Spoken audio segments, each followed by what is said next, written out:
Hello guys, আসসালামু আলাইকুম। আমি আপনাদেরকে আজকে শিখিয়ে দেব যে কিভাবে আপনার পিকচারে ব্যাকগ্রাউন্ড পরিবর্তন করবেন। এক ক্লিকে আপনারা পিকচারে ব্যাকগ্রাউন্ড সুন্দরভাবে পরিবর্তন করতে পারবেন।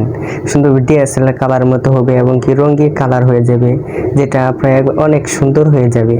একটা ক্লিক করলে আপনার ব্যাকগ্রাউন্ড একবার আকর্ষণীয় হয়ে যাবে। সম্পূর্ণ ভিডিও দেখেন তাহলে বুঝতে পারবে। এক ক্লিকে হয়ে যাবে। নতুন একটা অ্যাপস আছে, চলেন এখন আমরা স্ক্রিনে চলে যাই। অ্যাপসটা ডাউনলোড করে আমরা ছবি এডিট করব। চলেন প্রথমে আমি প্লে স্টোরে চলে যাই। প্লে স্টোরে চলে যাওয়ার পর এখানে নিচে একটা সার্চ বার একটা অপশন পাবো, সেখানে একটা সার্চ করে নেবেন 3D লুট। 3D লুট সার্চ করবেন, যে এটা লিখে সার্চ করে দিবেন, তাহলে আপনারা দেখতে পাবেন একটা অ্যাপস চলে আসবে। নিচে 2 নম্বর অ্যাপসটা চলে আসছে। আপনি এই লোগোটা দেখে এটা ডাউনলোড করে নেবেন। আমার ডাউনলোড করা আছে, আমি এখানে ওপেন করে নেব। এখানে ক্লিক করে আমি ওপেন করে নিলাম। ওপেন করার পর আপনারা অ্যাপসের ভিতরে চলে যাবে। অ্যাপসের ভিতরে চলে যাওয়ার পর এখানে নিচে একটা অপশন দেখতে পারবেন ফ্রম গ্যালারি। এই গ্যালারিতে একটা আমি ক্লিক করে দিবেন। ক্লিক করার পর এখানে অনেকগুলো ছবি আসবে। যে ছবিটা আপনি কাজ করবেন সেই ছবিটির মধ্যে ক্লিক করে দিবেন। সেখানে ক্লিক করার পর উপরে একটা লুপ নামে একটা অপশন আছে, এলইডি লুপ, এখানে একটা ক্লিক করে দিবেন। এখানে ক্লিক করার পর নিচে অনেকগুলো অপশন চলে আসবে।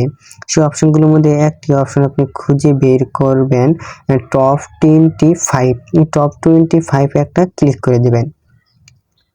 এখানে ক্লিক করার পর এখানে অনেকগুলো ব্যাকগ্রাউন্ড চলে আসবে। আপনার যে ব্যাকগ্রাউন্ড পছন্দ হয় এবং কি ভালো লাগে সেই ব্যাকগ্রাউন্ডটি আপনি চয়েস করে এটা সেট করে নেবেন।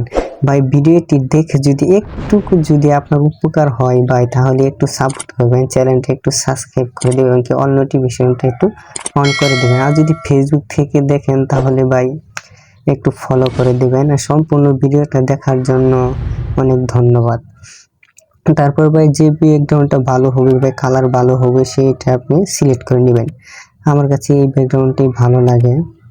তারপর যেটা আপনার কাছে আর কি ভালো লাগবে সেই ব্যাকগ্রাউন্ডটা সিলেক্ট করে নেবেন। যে ব্যাকগ্রাউন্ডটা সবচেয়ে সুন্দর সেটা সিলেক্ট করে দেওয়ার পর আপনি যে উপরে একটা টিক চিহ্ন পাবেন, সেই টিক চিহ্নে একটা ক্লিক করে দিবেন। সেখানে ক্লিক করার পর আপনি নিচে দেখুন সেভ টু গ্যালারি। সেই সেভ টু গ্যালারির মধ্যে একটা ক্লিক করে দিয়ে আপনি সেই ভিডিওটা ভাই সেভ করে নিতে পারেন। যেটা ভালো হবে, আমার কাছে এই ব্যাকগ্রাউন্ডটা ভালো হয়েছে। এই ব্যাকগ্রাউন্ডটা অনেক সুন্দর এবং অস্থির কালার।